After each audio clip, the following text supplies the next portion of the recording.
Quiz apprentissage. Vrai ou faux?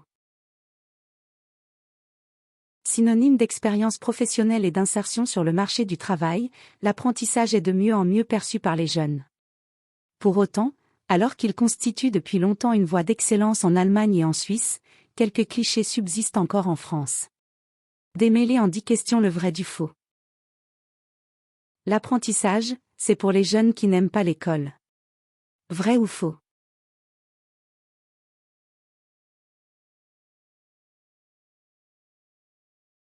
C'est vrai et faux. L'apprentissage représente une manière différente d'apprendre, on alterne des périodes de cours et des périodes en entreprise. Le rythme et le niveau demandé sont tout aussi exigeants, mais l'approche du milieu professionnel est beaucoup plus concrète, ce qui réconcilie souvent les apprentis avec l'école. L'apprentissage ne se fait qu'en CFA. Vrai ou faux?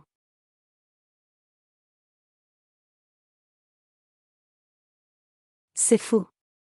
Les lycées professionnels proposent aussi des formations en apprentissage dans des UFA, des unités de formation par apprentissage. En apprentissage, on étudie des matières professionnelles.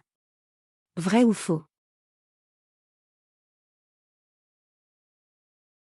C'est vrai, mais les matières générales, français, maths, histoire, langue vivante, sont toujours au programme. En apprentissage, on n'a pas un vrai salaire comme les autres salariés. Vrai ou faux?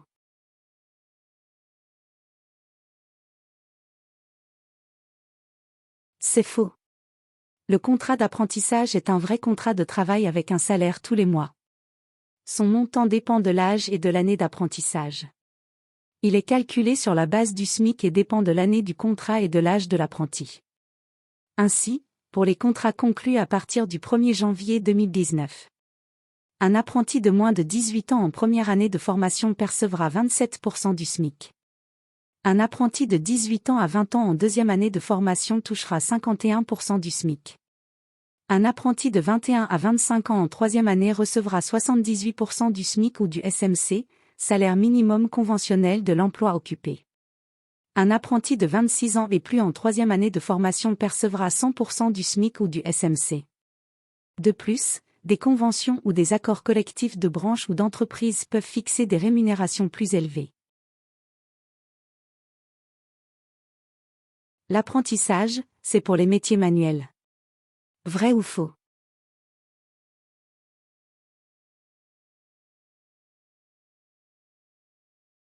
Vrai et faux. Aujourd'hui, toutes les filières sont accessibles en apprentissage, du CAP jusqu'au bac+5. S'il y a une tradition de l'apprentissage pour les métiers dits manuels, il s'est fortement développé depuis 10 ans dans les métiers tertiaires. Et compte tenu de l'expérience professionnelle qu'il apporte aux jeunes, c'est un gage d'insertion dans tous les métiers envisagés. Seuls les artisans et les PME prennent des apprentis. Vrai ou faux?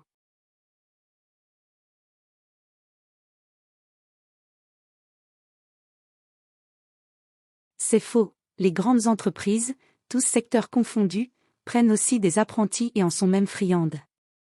Elles organisent de grandes campagnes de recrutement 1 à 2 fois par an pour les trouver. Les diplômes préparés en apprentissage sont moins reconnus. Vrai ou faux?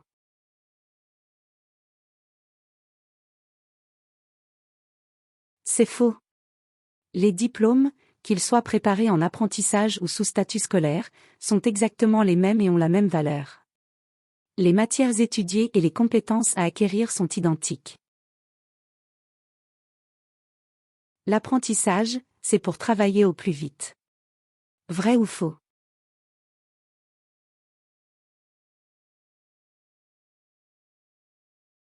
Vrai et faux.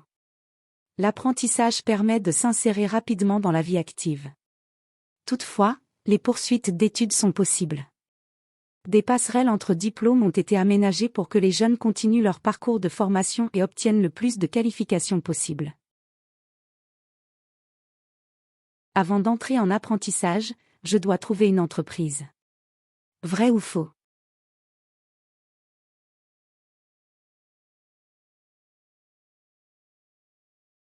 C'est vrai. L'alternant doit effectivement d'abord trouver une entreprise d'accueil, mais il doit aussi trouver une formation qui l'intéresse. L'un ne va pas sans l'autre. Il faut commencer ses recherches de formation et d'entreprise dès le printemps voire avant pour la rentrée suivante. À savoir aussi, les contrats d'apprentissage peuvent être signés jusqu'à 3 mois après avoir débuté sa formation. Si ça se passe mal avec l'entreprise et que j'arrête, mon année sera fichue. Vrai ou faux?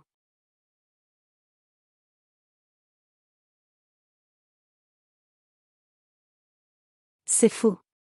Il existe des mesures en faveur des apprentis qui interrompent leur contrat de travail en cours d'année. Ils ont notamment la possibilité de poursuivre leur formation en CFA pendant 6 mois. Quoi qu'il en soit, des solutions existent et il importe de faire le point le plus tôt possible avec vos différents interlocuteurs, maîtres d'apprentissage, tuteurs pédagogiques au CFA, médiateurs de l'apprentissage, pour décider de la suite, retrouver un contrat au plus vite, avec l'aide de votre CFA, ou bien chercher une autre formation. Quiz apprentissage.